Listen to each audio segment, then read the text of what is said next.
Hello friends, KG classes में आपका स्वागत है। आज हम आपको R.W. एमर्सन के शॉर्ट क्वेश्चन आंसर के बारे में बताएंगे। Question first, what does Emerson say to his audience before he actually comes to his subject? Answer, at the outset of his address Emerson greets the president and the members of the Phi Beta Kappa society.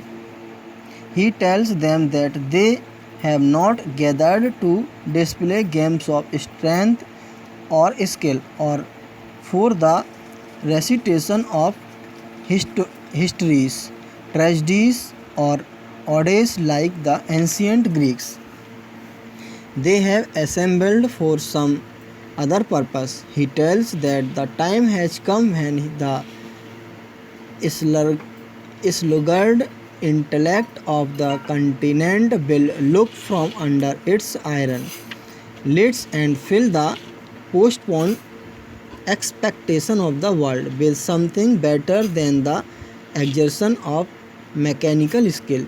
He tells that they have gathered here to inquire what light new days and events have thrown on the character and task of scholar.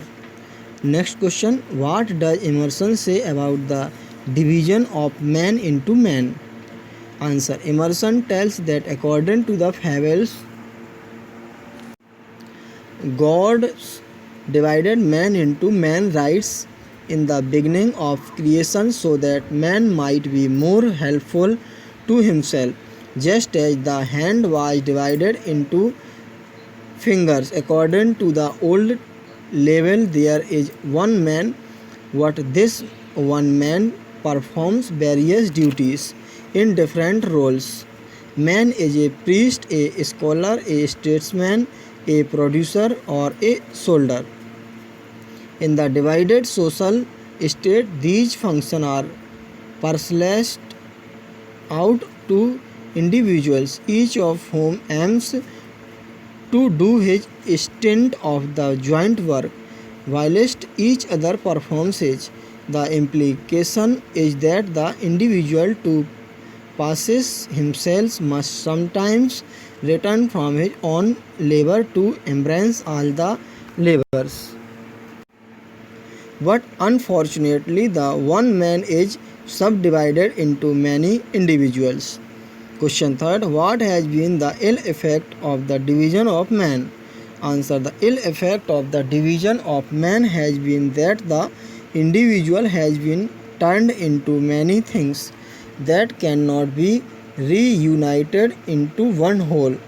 The original unit is lost and man is so minutely subdivided that the different individuals are not discernible. Man has suffered amputation from the trunk and the divided men go about as so many walking monsters, but never do they more as the whole man. Thus man has been transformed into a thing, into many things. A farmer thinks himself to be a mere farmer producing food, but not a man on the field. Likewise, a priest becomes a mere formal dress, an attorney a mere law books, and a sailor a mere robe. Thus the whole man is lost in the division of man. Next question, what is Emerson's idea of man thinking? Answer, according to Emerson, the scholar becomes delegated intellect in the distribution of function. In the right sense, he is man thinking in his degenerate state. He tends to become a mere thinker, or still worse, in that state he becomes the imitator, a mere parrot of other man's thinking. The scholar is man thinking in the sense of his true function.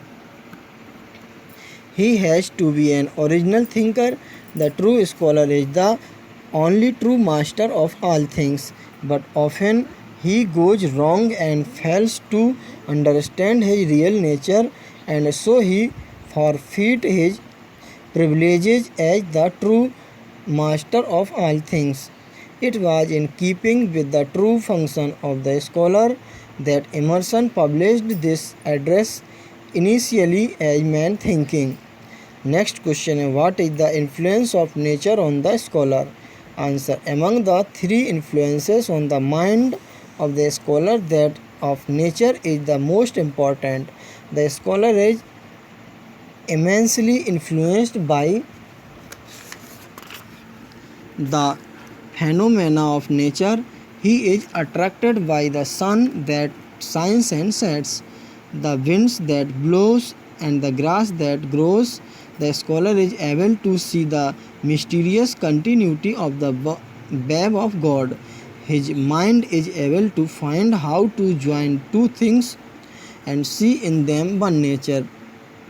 The scholar also realizes that nature is the opposite of a soul. One is seal and the other is print. The beauty of nature is the beauty of his own mind.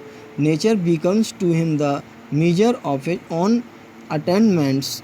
And finally, the ancient precept study thyself and the modern precept study nature becomes at last one maxim. Next question is: what is the individualistic view of Emerson's expressed in Self-Reliance? Answer: the essay Self-Reliance is an authentic statement of individualism of Emerson. Emerson says, "What I must do is all that concern me, not what people think." The modern readers find an unconcern for the society on the part of Emerson in this essay. But to take such a view of the approach of the author is not altogether just. Emerson was not totally indifferent to the society. He thought of society as composed of individuals. According to man, a good society would be that which is composed of good individuals. Therefore, it is the primary duty of the individual to perfect himself to become a useful member of the society. Thus, his individualistic view is positive and not negative. Next question is: what is the message of Emerson to the Americans? Answer: Emerson's message to the Americans is that they should never imitate why the Americans should copy others. Beauty, convenience, grandeur of thoughts, and quaint expression are as near to us as to any. And if the American artist will study, will hope and love the precise thing to be done by him, considering the climate, the soil, the length of the day, the want of the people, the habit and form of the government, he will create a house in which all these will find themselves fitted, and taste and sentiment will be satisfied also. The American must not be imitators. They should be self-reliant in matters of education, art and culture. Dependence on other needs to be ceased. Every great man is unique, and it is his maker who teaches his abide in the simple and noble religion of thy life. Obey the heart, and thou shalt reproduce the four world again. Next question: what does Emerson say about true and the false prayers? Answer: Emerson gives his view about the nature of prayer. True prayer is the contemplation of the higher facts of life. It is the soliloquy of a jubilant soul. It is the Spirit of God pronouncing his works as good. But prayer done as a means to achieve a private end is theft and meanness. Such a prayer is false and suppose dualism and not unity in nature, and consciousness. If a person is at one with God, he will not beg for anything but will see prayer in all action. For example, the prayer of the farmer kneeling in his field to bed it, the prayer of the robber kneeling with the stroke of his oar are true prayer. He had thought nature through four chief ends. Question 9. What does Emerson say about a self-reliant man? Answer. According to Emerson, a self-reliant man trusts himself. He says to the self-reliant man, trust thyself. Every heart is strong enough for within.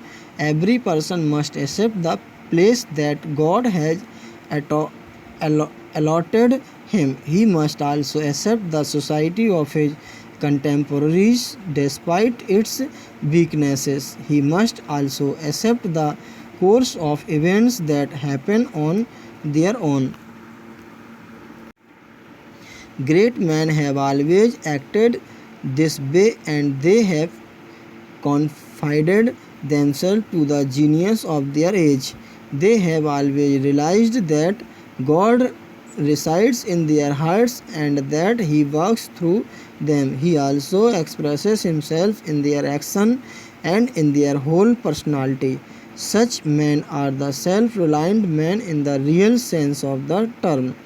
They are the men who have accepted their destiny.